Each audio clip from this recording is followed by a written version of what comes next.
I would like to point out that the sunroof on an H3 is supposed to leak. There's a trough in there to catch the water, and the water is supposed to run down these tubes, down the A-pillars, in behind the dash and out the firewall, and dump down there behind the front wheels on both sides where the fender starts. So, with that said, you have an H3, you're tired of the water dripping on you, you're tired of the water dripping under your dash, you're tired of the water dripping on your seat, your feet. It's a hassle, I know it is. And having to clean the sunroof drain tubes every 6 months is ridiculous. Here in Florida, every 3 or 4 months. So, with that said, I have a solution. Get ready, get your tools ready, and get prepared to work. It's only going to take you about 2.5 hours, but once it's done, you're going to love it.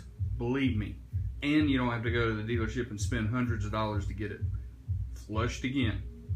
So the items you're going to need is a straight screwdriver, star-headed screwdriver, however you like to say it, preferably magnetized, a cup, some water, a drill, 11/32 drill bit, and a very skinny and small hand.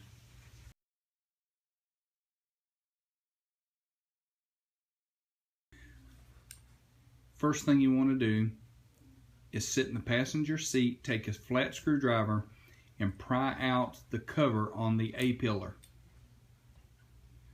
Then you want to use your magnetized Phillips screwdriver and remove that screw. To remove the A-pillar cover, lift straight up and out at the top. Once you have accomplished that, open the glove box, remove the little clips by using your straight screwdriver so that you can remove the side dash panel. Once you have removed the side dash panel, you'll see 2 holes. You'll see a very small hole on the bottom and a very small hole on the top. Reach the little hand and arm through the bottom hole while looking through the top hole at the little grommet that you want to pull out of the firewall. First thing you have to do though is pull the hose out from behind the grommet, then pull the grommet out so that you can remove it and we can begin drilling the grommet. So you succeeded in getting the grommet out. Now hold the grommet and drill it with the center out with 11/32 drill bit until it is a wide open hole. And now it's time to reach it back up in that small hole and push it into the firewall and then connect the hose in the back of it. Now, before you go back putting all these panels back in, this is where the cup of water comes in. You take your cup of water, you get up, stand up in your seat, and you pour a little bit in the top, up around the sunroof. And the reason why is you could have pulled some of these connectors apart, and that's where you're going to have water dripping down your A-pillar or in your headliner or behind your dash because the pipe has come apart from you pulling the grommet out and sticking it back into the firewall.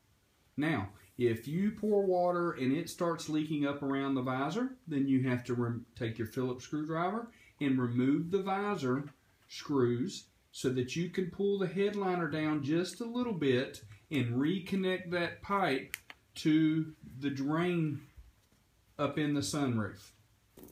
If it's leaking down behind the dash down into the floor, then your pipe has come undone behind the dash and you got to go back and stick your arms back up in that hole and reconnect it.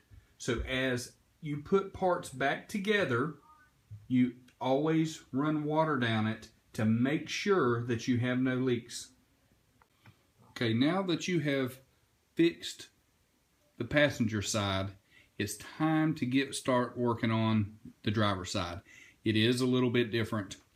What you have to do is, there is no glove box, so you can't take the side panel part of the dash out. You have to actually lay on your back, reach your hand up in the dash. Now you can't see, but you can reach your hand way back up in there and feel for the pipe.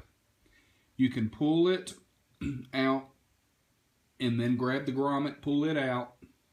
Now, my wife found it easier to put the grommet on the pipe and then to push the grommet through the firewall in that order.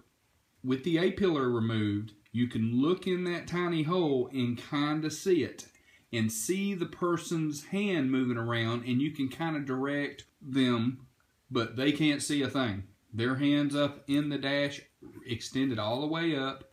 Has to be a little arm and a little hand, and they have to use a lot of force getting it in to the firewall.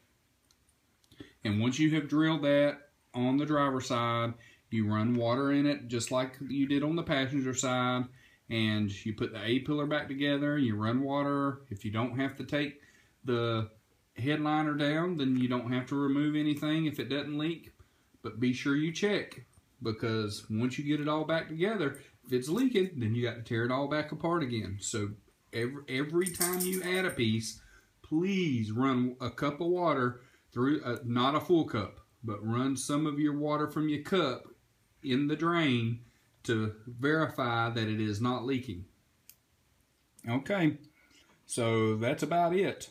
You know, just to give you a heads up, you know, if you don't get it back together, or you can't get it back together, now you got to take it to the dealership. I don't know how much this costs, but I thought I read it was going to be around $200, and they're just going to clean it out. They're not going to open that hole up. Now, why did they make the hole so small in the bottom? I have no clue. I can't tell you, but all I know, this is what I did. I live in Central Florida. I've had tons and tons and tons of rain pour into that sunroof, and it flushed right out. You know, up until I did this, I had to keep towels in my car, spread over my lap. I go, you know, make a turn, and it would run over the trough and cover me up. So I got tired of it, and this is what I did. So hopefully it works for you, and we'll see you around. Be sure to like and subscribe. You know, if I have to, you got an H3, you know, something goes wrong with mine, I'm always recording it and putting it online. So be sure you subscribe, you know, so you could, you know, if you run into these same issues, you can see how I do it. So